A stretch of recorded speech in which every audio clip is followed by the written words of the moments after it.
রাস্তায় খুব কাজ হয়, এই জন্য আমি ল্যাম্বরগিনিটা নিয়ে আসতে পারলাম না। দাদা কোটি টাকা পারি আমার জীবন ধন্য হয়ে যাবে। ইয়ার মাথায় কোনো বুদ্ধি শুদ্ধ হবে না, শুরুটার মতন হয়ে পেল না এটা।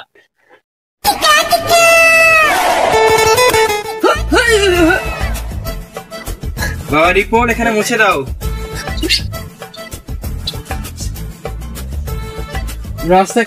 রাস্তায় খুব কাজ হয়, এই জন্য আমি ল্যাম্বরগিনিটা নিয়ে আসতে পারলাম না। এই তোমাদের এলাকার চেয়ারম্যান কে? বাবা রিপন, তুমি এদের কাছে 10 কোটি টাকা বাজেট দিয়ে দাও এই রাস্তা তোমার মনে করো এই যে ঢালাই দেওয়ার জন্য, ঠিক আছে? তোমার নামটা যেন কি? আলাদুর দাদা। আচ্ছা ঠিক আছে, এই ওই ছেলেটার কাছে 10 কোটি টাকা দিয়ে দাও।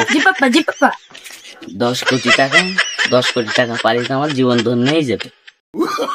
বাবা রিপন, এই দোকানে যা আছে সব এদের কিনে দিয়ে দাও।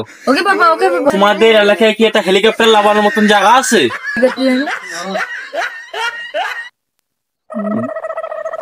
টাকা দিব, সমস্যা নাই। টাকা হেলিকপ্টার কিনে খেয়েছি তো, ওই ড্রাইভারকে ফোন দিছি, ও নিয়ে আসতেছে। স্যার আমার একটা জমি আছে, ফোন 5 কোটি টাকা দিয়ে দিও। আচ্ছা পাপা, এই রাস্তার যে অবস্থা, তা প্লেন কি বলি আনবে? এই আমার পাগল, এদের আকাশ দে, ওরে আকাশ দে। ঠিক আছে, সমস্যা নাই, ছোট মানুষ তো বুঝতে পারে নাই। আব্বা বিক্রি করতে যাওয়া না, সময় নাই।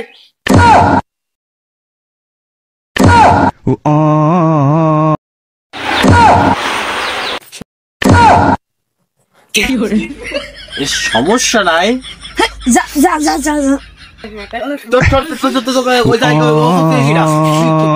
মাথায় কোনো বুদ্ধি শুদ্ধ হবে না, শুরুটার মতন হয়ে পেল না এটা।